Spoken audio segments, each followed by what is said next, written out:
শুভেন্দু অধিকারী এবং শঙ্কর ঘোষ এবং চন্দনা বাউরি হঠাৎ করে আজকে কাউকে কিছু না জানিয়ে নবান্নে চলে যায়।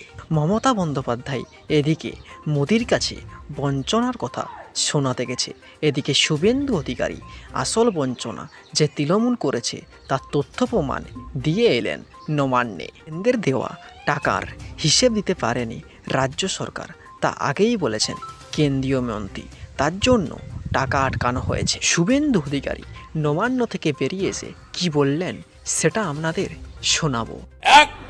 এক ইঞ্চিও জায়গা আপনাকে ছাড়বো না, আপনাকে তাড়া করে বেরোবো। আমরা আজকে মুখ্যমন্ত্রী সাংসদদের নিয়ে গেছেন বঞ্চনার কথা বলতে। আমরা পশ্চিমবঙ্গের জনগণকে বঞ্চিত করছে এই সরকার, এটা বলতে এসেছিলাম। এবং আমাদের বিরোধী দলের বিজেপি সাংসদ বিধায়কদের প্রশাসনিক সভাতে ডাকা হয় না। আমাদের সমর্থক ভোটার হলে শৌচালয় আবাস থেকে বঞ্চিত করা হয়। বাংলার জনগণকে বঞ্চিত করে কেন্দ্রীয় অর্থ নয়ছয় করে পশ্চিমবাংলায় বিরোধীদের কণ্ঠরোধ করে যেটা দিল্লিতে ড্রামা করতে গেছেন, আমরা পাল্টা যুক্তি, তথ্য, ডাটা দিয়ে এখানে বলে গেলাম। মুখ্য সচিব দেখা হয়েছে, আমরা আপনাদেরকে অডিও রেকর্ড আমাদের বক্তব্যের এবং ছবি পোস্ট করে দিচ্ছি, পেয়ে যাবেন। আমরা আগে থেকে বললে ঢুকতে দিত না। আমরা 144 ধারা এখানে থাকে, ওই জন্য আমি সহ 4 এমএলএ এসছি, not exceeding 5। We are law abide people. আধ ঘন্টা আগে PA to CS কে ফোন করেছি, উনি দেখবো করেছে, আমরা অপেক্ষা করিনি।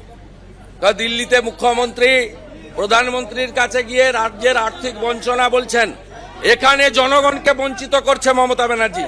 ডক্টর শঙ্কর ঘোষ, চন্দনা বাউরি, বিশাল লামা, আমাদের SC ST MLA-রা আমরা একসঙ্গে গিয়ে 144 ধারা মেনে 4 জন গিয়ে মাননীয় মুখ্য সচিবের মাধ্যমে সরকারকে বার্তা দিলাম যে এখানে পশ্চিমবঙ্গে বিরোধী দলকে ভোট দিলে ঘর ছাড়া হয়, পঞ্চায়েত ভোট লুট হয়, আবাস, শৌচালয়, নলবাহিত জল, বার্ধক্য ভাতা দেওয়া হয় না।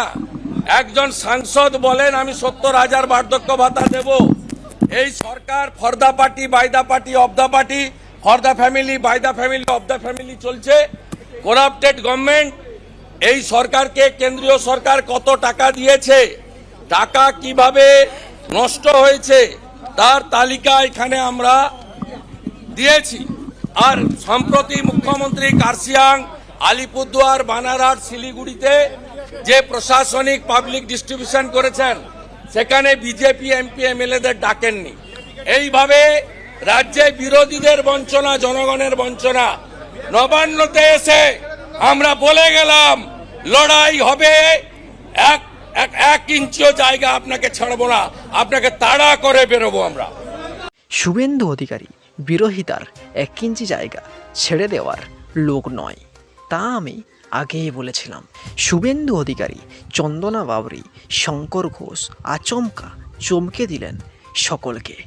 আমি আগেই বলেছিলাম শুভেন্দু অধিকারী বিরোধী রাজনীতিটা বোঝেন, তার কারণ শুভেন্দু অধিকারী মমতা বন্দ্যোপাধ্যায়ের সাথে ঘর করে এবং অতীতে শুভেন্দু অধিকারী মমতার সরকারের অনেকগুলি পদে ছিলেন এবং বছরের পর বছর শুভেন্দু অধিকারী বিরোধী রাজনীতিটা করেছেন। বর্তমানে পশ্চিমবঙ্গে যদি পরিবর্তন হয় সেটা শুভেন্দু অধিকারীর হাত ধরেই সম্ভব।